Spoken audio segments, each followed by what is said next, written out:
সকালে সব কিছু কাজ হয়ে গেছে, আর আমি রান্না সব কিছু জোগাড় করে দিয়েছি। উনি রান্না করছে, কারণ উনি যাবে না মাছও খেতে, আমরা যাব মাছও খেতে, আমি আর আমার বোন যাব মাছও খেতে। তো উনি ওনার মতো রান্না করছে। তো আমি বললাম রান্না করবো, আমি বললো না আমি করবো, থাক। ওই জন্য উনি রান্না করছে। তো মুগ ডালটা ভেজে নেবে, মুগ ডালটা ভেজে নিয়ে জলটা ভেজে মুগ ডালটা হয়ে একটা তরকারি আর মুগ ডাল, যে দুটো তরকারি হলেই হচ্ছে। আর একটু এই শাকটা ভাজবো।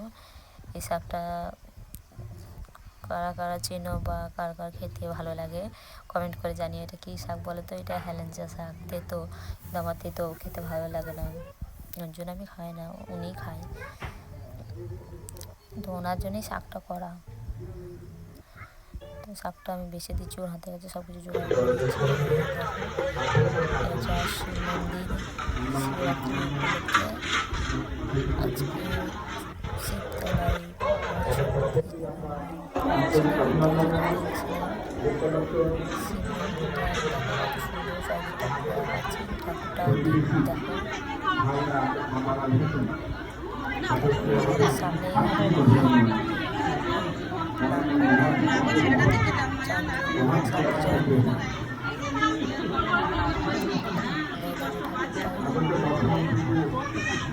চারপাশটা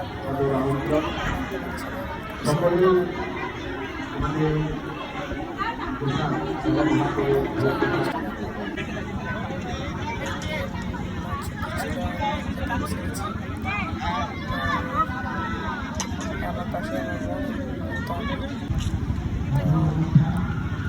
তোমাদের ওখানে শিবরাত্রির সময় কী হয় আমি একটু জানি। আমাদের এখানে কিছু কিছু দোকান বসে হয়, কিছু খাওয়ায়। আমি যাচ্ছি যারা বাড়ির জন্য কোনো পাত্র নিয়ে এসেছেন